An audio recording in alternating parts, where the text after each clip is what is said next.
बच्चों, आज हम बात करेंगे क्लास 12 के पॉलिटिकल साइंस के सैम्पल क्वेश्चन पेपर की, जो सीबीएसई द्वारा जारी किया गया है। जो सैम्पल क्वेश्चन पेपर सीबीएसई ने जारी किया है वो इंग्लिश मीडियम में है, हिंदी में अवेलेबल नहीं है। तो आज हम आप सभी हिंदी मीडियम स्टूडेंट्स की प्रॉब्लम को देखते हुए इसका हिंदी में सॉल्यूशन करेंगे।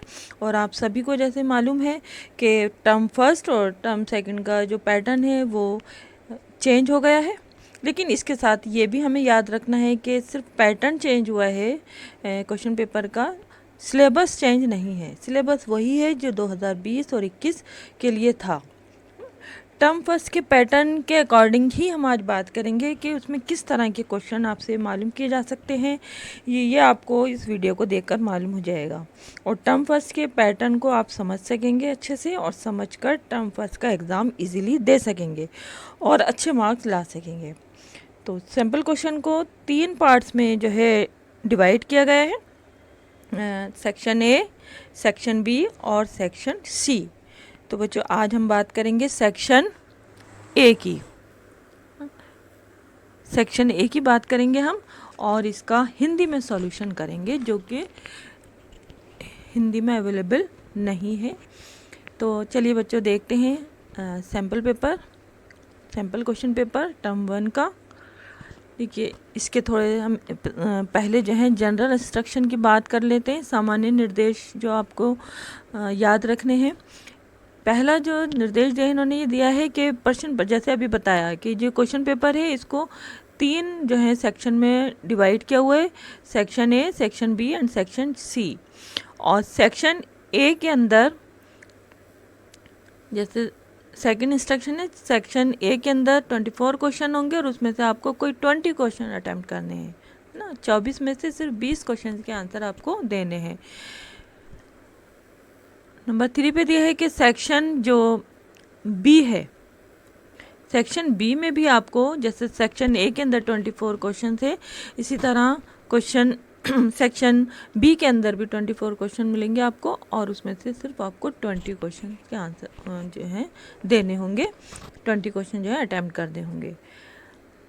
अब है क्वेश्चन वो सेक्शन सी। सेक्शन सी के अंदर 12 क्वेश्चन होंगे और उसमें से आपको ओनली 10 क्वेश्चन जो हैं वो अटैम्प्ट करने हैं, मतलब 12 में से 10 क्वेश्चंस के आंसर आपको देने हैं।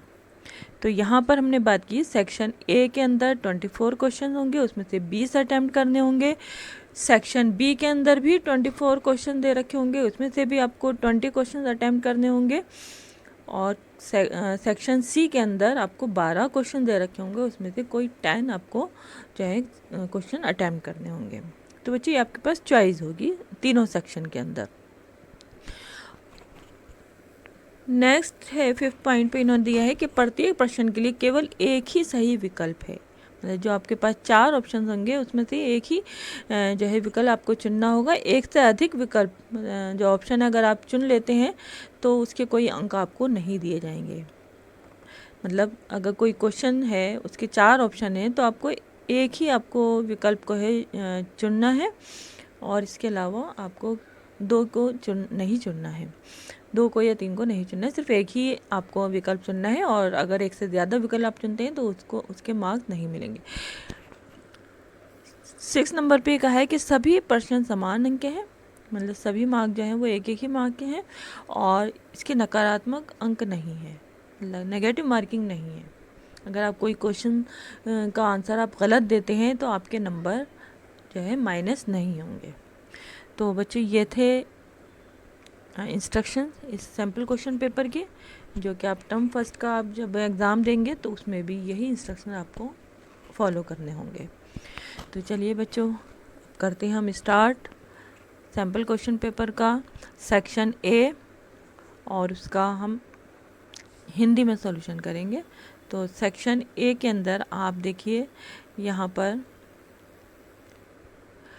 क्वेश्चन नंबर 1 है। जैसे कि अभी हमने बताया, आपको यहाँ पे 24 क्वेश्चन होंगे, लेकिन आपको सिर्फ 20 क्वेश्चंस के ही आंसर आपको देने हैं। अगर 20 से ज़्यादा अगर आप अटेम्प्ट करेंगे तो उसके मार्क्स आपको नहीं मिलेंगे। देखिए, पहला क्वेश्चन जो है वो आपका फिल इन द ब्लैंक्स का है कि डैश बनने के बाद से नए स्वतंत्र देशों को किसी भी गठबंधन से दूर रहने का विकल्प मिला, है ना, ऑप्शन मिला। तो बच्चों ये बात कर रहे हैं यहाँ पर शीत युद्ध के टाइम की ना। शीत युद्ध का टाइम पीरियड आपको मालूम है 1945 से 1991 तक का। तो इस पीरियड के बीच की बात कर रहे हैं कि जब दुनिया जो थी दो हिस्सों में डिवाइड हो गई थी, है ना। एक जो था सोवियत संघ का गुट था और दूसरा अमेरिका का गुट था। लेकिन दुनिया के सामने तीसरा विकल्प भी था, है ना, जैसे फर्स्ट वर्ल्ड और ये सेकंड वर्ल्ड, है ना, जिसके नाम से हम जानते हैं। लेकिन एक तीसरी दुनिया भी थी। तो उस तीसरी दुनिया को हमने देखना है इन ऑप्शंस के अंदर कि वो कौन सी थी, कि तीसरा विकल्प कौन सा था, कि स्वतंत्र देशों को किसी भी गठबंधन से दूर रहने का विकल्प था वो।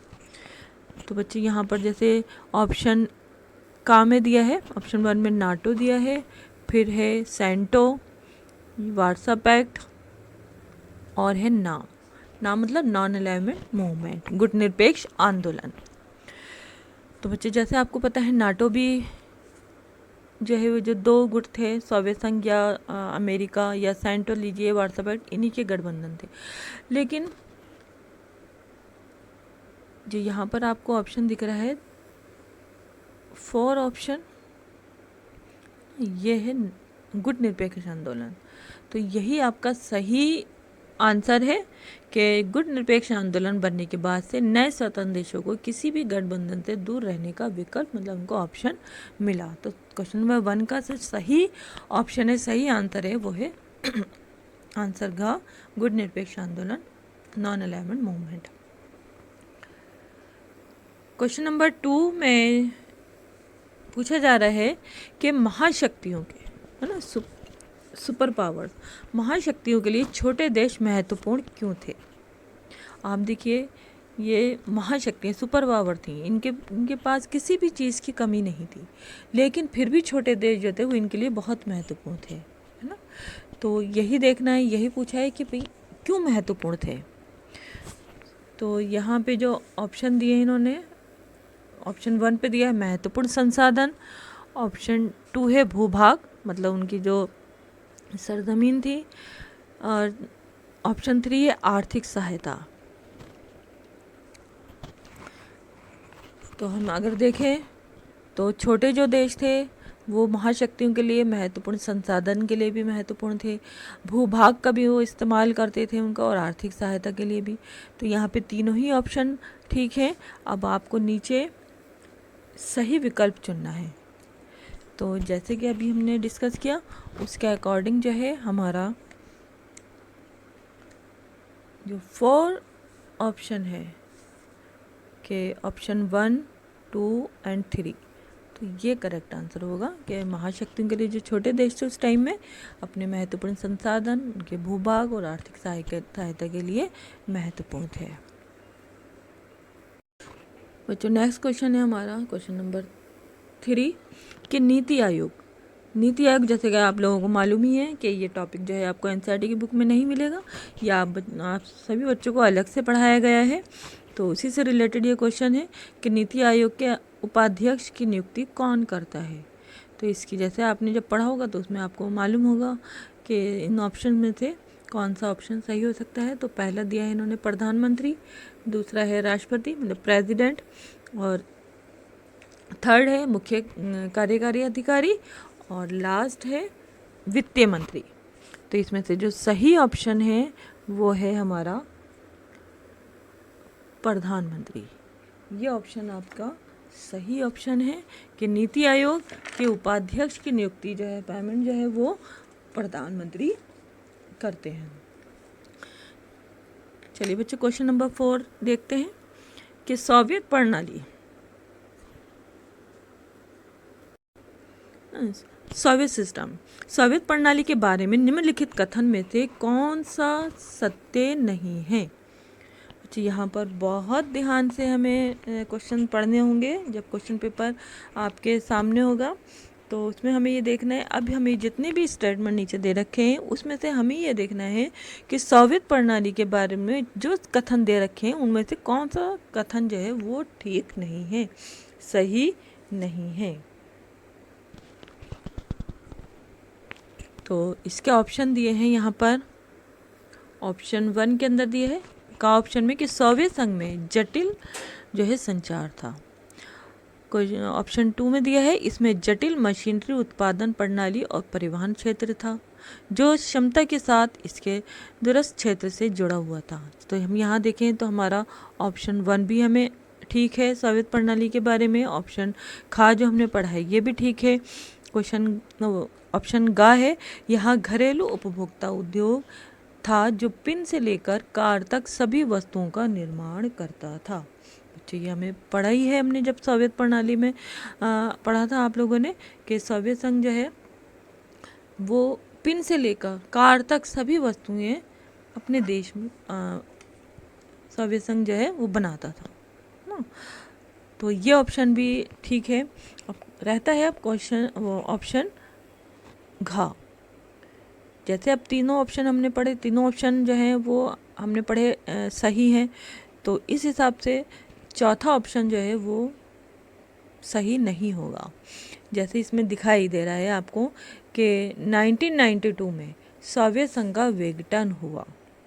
तो यहीं से पता चल रहा है क्योंकि हमें आप लोगों ने पढ़ा है कि सोवियत संघ का विघटन जो हुआ है वो कौन से सन में हुआ है, वो हुआ है 1991 में। तो बच्चे ये जो है ये ऑप्शन ये गलत है। तो यहाँ हम देखते हैं कि जो हमारा घा ऑप्शन है वो सोवियत प्रणाली के बारे में सही नहीं है। तो इस हिसाब से क्वेश्चन नंबर 4 का जो सही ऑप्शन है वो है घा। चलिए अब देखते हैं क्वेश्चन नंबर 5। ये भी फिल इन द ब्लैंक्स का है और नीति आयोग से ही है। जो न्यू टॉपिक है कि डैश नीति आयोग द्वारा अपनाई गई है। इसके भी ऑप्शन है मेक इन इंडिया ना, made in India, startup India, Ayushman Bharat. तो ये भी आपने जब ये टॉपिक पढ़ा होगा तो इसमें अच्छे से पढ़ा होगा। तो इसका ऑप्शन का जो है वो करेक्ट ऑप्शन है make in India NITI Aayog द्वारा अपनाई गई। अब है क्वेश्चन नंबर 6, गुट निरपेक्ष आंदोलन नॉन अलाइनमेंट मूवमेंट का विचार रखने वाले 3 नेता कौन से थे।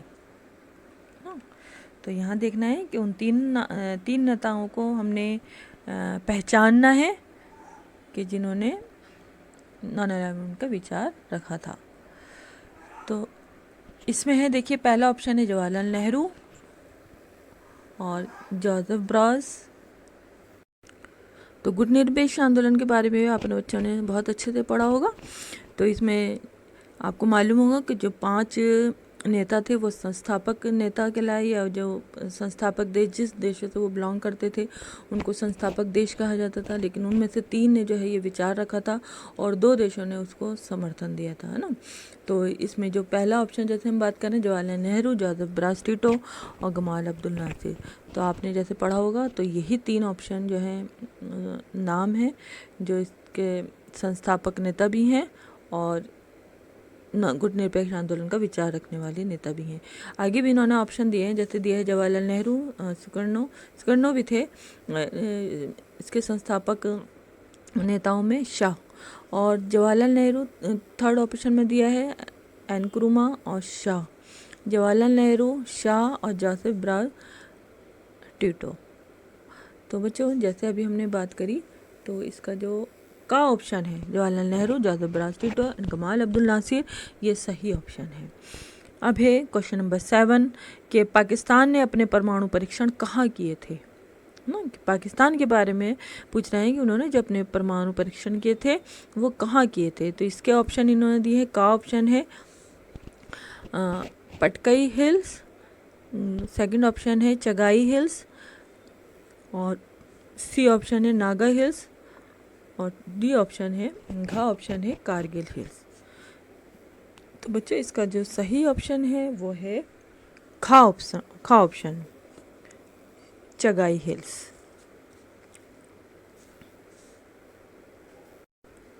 क्वेश्चन नंबर 8 देखते हैं कि नव स्वतंत्र भारत के सामने, मतलब जब हिंदुस्तान आज़ाद हुआ था, कि सामने सबसे बड़ी चुनौती, सबसे बड़ा चैलेंज कौन सा था? तो जब आपने ये चैप्टर पढ़ा होगा तो उसमें पढ़ा होगा कि भारत के सामने उस टाइम में 3 चैलेंजेस थे, 3 चुनौतियाँ थीं। तो उनमें से एक चुनौती इसमें है। अगर वो चुनौतियाँ आपको याद होंगी, अच्छे से समझी होंगी, तो आप फ़ौरन ही इसका करेक्ट ऑप्शन पहचान सकते हैं। तो यहाँ पे जो ऑप्शन दिए हैं, पहला ऑप्शन दिया है राष्ट्रीय एकीकरण या नेशनल इंटीग्रेशन, दूसरा है औद्योगिकरण, इंडस्ट्रियलाइजेशन, तीसरा ऑप्शन है जनसंख्या, मतलब पॉपुलेशन, लास्ट वन है बेरोजगारी या अनएम्प्लॉयमेंट। तो जैसे आपको 3 अगर चुनौती याद होंगी तो उसमें से आपने फ़ौरन आप इसको पहचान लेंगे। तो पहला ऑप्शन जो है वो का ऑप्शन राष्ट्रीय एकीकरण, ये चुनौती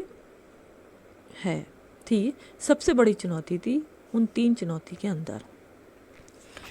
क्वेश्चन नंबर 9 देखते हैं। गुटनिरपेक्ष आंदोलन के बारे में निम्नलिखित में से कौन सा बयान गलत है?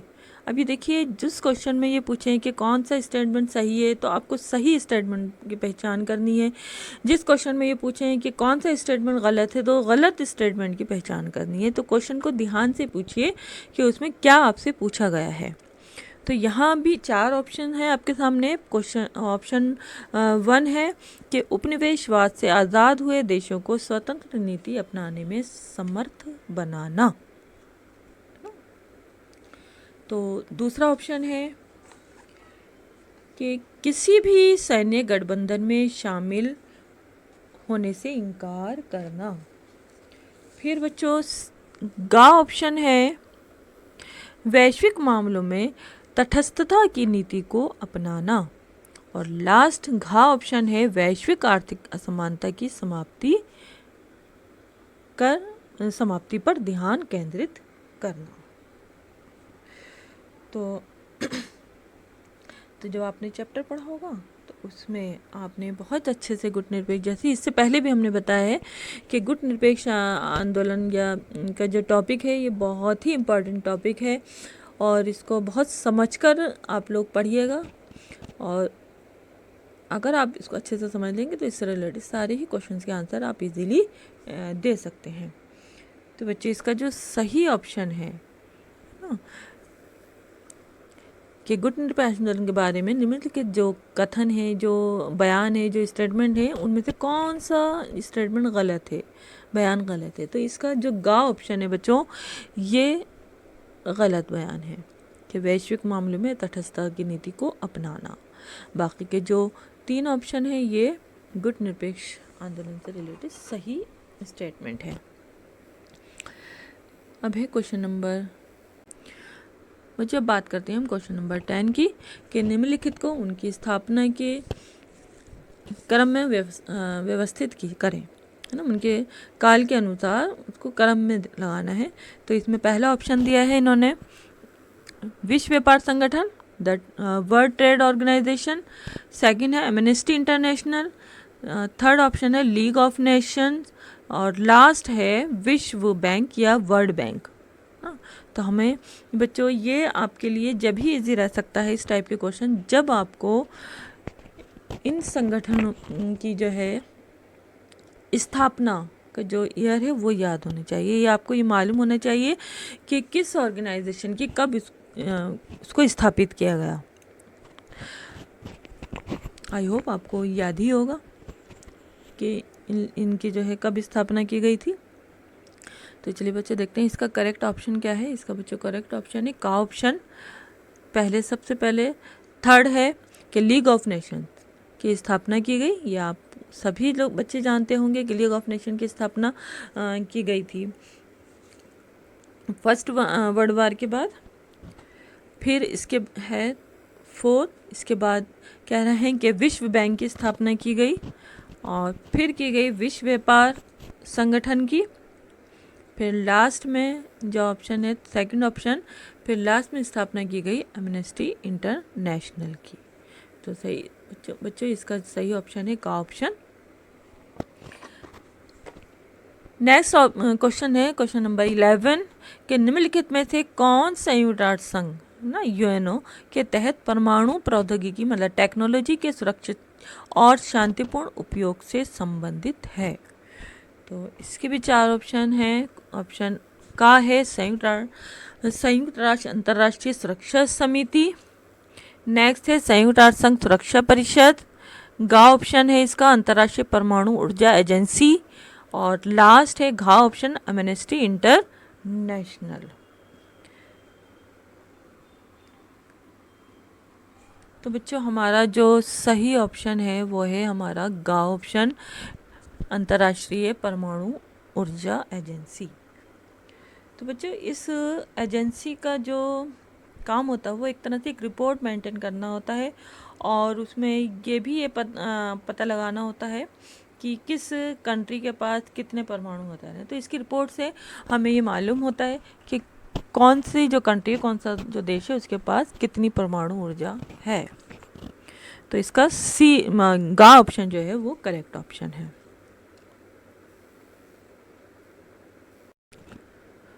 बच्चों क्वेश्चन नंबर 12, क्वेश्चन नंबर 12 ये भी फिल इन द ब्लैंक्स का है। भारत ने वर्ष डैश और डैश में पोखरण में अपने फर्स्ट और सेकंड परमाणु परीक्षण किए। तो इसके सन दिए, आपको सन को पहचानना है, इसके अंदर ईयर को पहचानना है कि कौन से सन के अंदर भारत ने ये परीक्षण किए थे। तो पहला ऑप्शन है 1978 और 1991। सेकंड ऑप्शन है 1971 और 1992। और गा ऑप्शन मतलब थर्ड ऑप्शन इसमें दिया है 1974 और 1998। और घा ऑप्शन दिया है 1974 और 1996। बच्चे जो ये परीक्षण किए पोखरण में किए गए थे। तो इसका जो सही ऑप्शन है वो है हमारा गा ऑप्शन 1974। मतलब पहली जो फिल्म द ब्लैक्स है उसमें 1974 आपको भरना है और जो सेकंड है उसमें 1998। तो बच्चों याद रखिएगा ये चीज़। क्वेश्चन नंबर 13 कि अरब स्प्रिंग मतलब अरब विद्रोह, ये भी न्यू टॉपिक है। ये भी आपको एनसीईआरटी की बुक में आपको पढ़ने के लिए नहीं मिलेगा, इसको भी अलग से आपको पढ़ाया गया है। तो इससे टॉपिक से रिलेटेड क्वेश्चन है कि अरब स्प्रिंग अरब विद्रोह निम्नलिखित में से किस देश से आगे नहीं बढ़ पाया। बच्चे जितने भी न्यू टॉपिक्स हैं जैसे नीति आयोग है या अरब स्प्रिंग है तो इसको आप अच्छे से पढ़िएगा क्योंकि न्यू टॉपिक है और इससे रिलेटेड जो क्वेश्चन पेपर है उसमें इससे रिलेटेड क्वेश्चन मालूम किए जा सकते हैं। तो इसमें ऑप्शन दिया है ट्यूनीशिया नंबर 1 पे, लीबिया और थर्ड ऑप्शन है ईरान और घा ऑप्शन है यमन। तो बच्चों इसका जो सही ऑप्शन है वो है गा ऑप्शन ईरान। नेक्स्ट क्वेश्चन है क्वेश्चन नंबर 14 कि निम्नलिखित में से कौन सा सोवियत संघ के विघटन का परिणाम नहीं है। अब 4 ऑप्शन दिए हैं, हमें ये देखना है कि सोवियत संघ के विघटन का परिणाम नहीं है, वो ऑप्शन हमें इसमें से पहचानना है। तो पहला ऑप्शन दिया है कि अमेरिका और सोवियत संघ के बीच वैचारिक युद्ध का अंत हुआ। तो बच्चे ये भी ठीक है, ये भी परिणाम है सोवियत संघ का विघटन का। सेकंड है कि स्वतंत्र राज्य के राष्ट्रकुल का जन्म हुआ। बच्चों ये भी जो है ठीक है ऑप्शन। गा ऑप्शन है कि विश्व व्यवस्था के शक्ति संतुलन में परिवर्तन आया। बच्चों परिवर्तन की बात की जा रही है तो सोवियत संघ का विघटन जब हुआ तो शक्ति संतुलन में परिवर्तन आया था, है ना।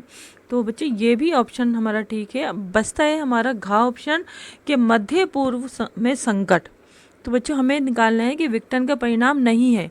तो जो हमने बात की कि हमारा तीसरा ऑप्शन भी हमारा विघटन का परिणाम है, सोवियत संघ के विघटन का परिणाम है, लेकिन जो लास्ट ऑप्शन है घा ऑप्शन ये विघटन का परिणाम नहीं है। तो बच्चों 14 जो क्वेश्चन है उसका जो सही ऑप्शन है वो है हमारा घा मध्य पूर्व में संकट, ये सोवियत संघ के विघटन का परिणाम नहीं है। नेक्स्ट क्वेश्चन है क्वेश्चन नंबर 15 कि नेहरू की विदेश नीति के 3 प्रमुख उद्देश्य थे। तो वो हमें ढूंढने कि 4 ऑप्शन दिए इन्होंने, 4 में से 3 जो है वो कौन से प्रमुख उद्देश्य हैं जो नेहरू की विदेश नीति के हैं। नंबर 1 है कठोर परिश्रम मतलब सख्त मेहनत से मिली संप्रभुता को बनाए रखना। नेक्स्ट है क्षेत्रीय अखंडता को बनाए रखना, और थर्ड है विकास को बढ़ावा देना, और फोर्थ ऑप्शन है भारत में पूंजीवादी। तो बच्चों अगर हम देखें जो पहला ऑप्शन है ये भी नेहरू, जैसे आपने पढ़ा होगा कि नेहरू की विदेश नीति का एक प्रमुख उद्देश्य था कि जो कठोर परिश्रम के साथ से मिली जो संप्रभुता था उसको हम बनाए रखना है। दूसरा था कि क्षेत्रीय अखंडता को बनाए रखना है, ये भी विदेश नीति का एक प्रमुख उद्देश्य है। विकास को बढ़ावा देना, ये भी नेहरू की विदेश नीति का प्रमुख उद्देश्य है। अब बचता है फोर्थ ऑप्शन, भारत में पूंजीवादी। तो बच्चे ये जो है भारत नेहरू की विदेश नीति का प्रमुख उद्देश्य नहीं है। तो इस हिसाब से जो है हमारा क्वेश्चन नंबर 15 का जो है जो ऑप्शन है ये गलत है। तो उसको उसके हिसाब से जो गा ऑप्शन है वो सही है कि 3 जो प्रमुख उद्देश्य थे वो हमारा पहला, दूसरा और तीसरा। तो जैसे यहाँ पे ऑप्शन में आपको मिलेगा तो इसके हिसाब से हमारा जो है गा ऑप्शन जो है वो करेक्ट ऑप्शन है। क्वेश्चन नंबर 16 है कि निम्नलिखित में से कौन सा भारत और चीन के बीच विवादित स्थल नहीं है। अब यहाँ पे ये पूछा है कि विवादित स्थल नहीं, तो उसी चीज़ को हमें पहचानना है। इसका ऑप्शन है डोकलाम, खा ऑप्शन है गलवान वैली, गा ऑप्शन है देपसांग मैदान, और घा ऑप्शन है लेपू लेक। तो बच्चे इसका जो सही ऑप्शन है वो है हमारा गा ऑप्शन देपसांग मैदान। क्वेश्चन नंबर 17 कि हैदराबाद का निज़ाम हैदराबाद को एक स्वतंत्र रियासत का दर्जा दिलाना चाहता था। यह आपने पढ़ा होगा कि जो रजवाड़े थे ना, या जो देसी रियासतें थीं, उनके पास ऑप्शन था कि या तो वो भारत के साथ शामिल हो जाएं या पाकिस्तान के साथ शामिल हो जाएं या अपनी एक स्वतंत्र राज्य बना लें। तो हैदराबाद के जो निज़ाम है उन्होंने ये ऑप्शन लिया था, है ना, राजा था। लेकिन उन्होंने नवंबर 1947 में जो है के लिए डैश के लिए भारत के साथ एक स्थिति बहाल रखने के लिए समझौता किया था, जब भारत सरकार के साथ बातचीत चल रही थी, है ना। तो हमें ये देखना है कि उन्होंने ये जो समझौता किया था कितने टाइम के लिए किया था। क्या उन्होंने ये समझौता 1 साल के लिए किया था, या 3 साल, या 2 साल, या सिर्फ 6 महीने के लिए किया था। तो इसके लिए सही जो ऑप्शन है वो हम पहचानेंगे, वो है हमारा का ऑप्शन। उन्होंने 1 साल के लिए ये समझौता भारत के साथ किया था। क्वेश्चन नंबर 18 है कि ये स्टेटमेंट है किसी देश की नीति उसकी आर्थिक नीति का परिणाम होती है ना। तो ये कथन, ये स्टेटमेंट किसका है, ये कथन, ये जो बात है ये किसने कही थी। तो इसके 4 ऑप्शन है इंदिरा गांधी ने, खा ऑप्शन जवाहरलाल नेहरू, गा ऑप्शन मोरारजी देसाई, घा ऑप्शन चौधरी चरण सिंह। तो बच्चे ये इसका जो सही ऑप्शन है वो है हमारा खा option. Second option Jawaharlal Nehru ने ये कहा था कि किसी देश की इस नीति जो है उसकी आर्थिक नीति का परिणाम होती है।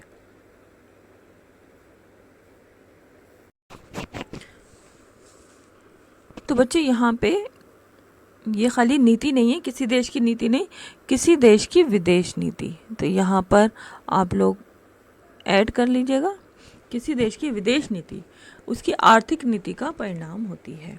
तो ये जो कथन है, ये जो स्टेटमेंट है, ये जवाहरलाल नेहरू की है।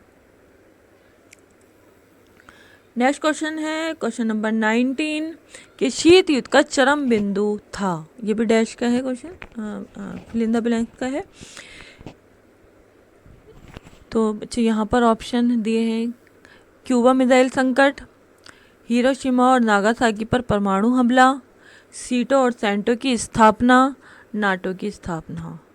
तो ये बच्चे बहुत ही इजी क्वेश्चन है और आपने बार बार इस चीज़ को पढ़ा होगा कि शीत युद्ध का जो चरम बिंदु है वो है हमारा क्यूबा मिसाइल संकट। तो इसका जो सही ऑप्शन है वो का ऑप्शन है। क्वेश्चन नंबर 20 एमनेस्टी इंटरनेशनल क्या है, किस तरह का संगठन है ये देखना है हमने।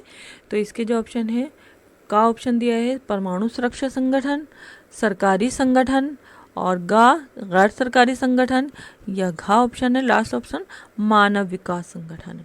तो बच्चे इसका जो सही ऑप्शन है वो है हमारा गा ऑप्शन। जो एमनेस्टी इंटरनेशनल है ये गैर सरकारी संगठन है। क्वेश्चन नंबर 21 के निम्नलिखित कथनों, जो नीचे स्टेटमेंट दिए गए हैं उनमें से विषम मतलब ऑड कथन का चयन करना है जो अलग हो। जो 4 ऑप्शन दिए हैं पढ़ने पर आपको एकदम लगे कि हाँ ये जो है ये कथन बिल्कुल ऑड है या विषम है। तो पहला दिया है कि राज्य का पुनर्गठन अधिनियम 1956। खा ऑप्शन दिया भारत का विभाजन 1947, ये भी करेक्ट है कि भारत का जो विभाजन हुआ है वो 1947 में हुआ। या देखेंगे राज्य पुनर्गठन अधिनियम जो है वो 1956 में की बात है। और गा ऑप्शन है देसी रियासतों रजवाड़ों की संख्या 512। और घा ऑप्शन भारत की स्वतंत्रता 1947, मतलब भारत का जो विभाजन हुआ वो भी 1947 में। तो जो भारत को आज़ादी मिली, भारत को जो स्वतंत्रता मिली वो भी 1947 में।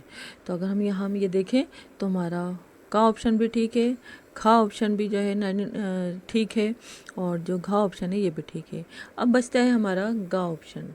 तो ये जो है ऑड है क्योंकि हमें मालूम है, आप सभी ने अच्छे से पढ़ा है कि जो रजवाड़े थे, जो देसी रियासतें थीं, उनकी जो संख्या थी वो थी 565, जबकि यहाँ पे दिया है 512।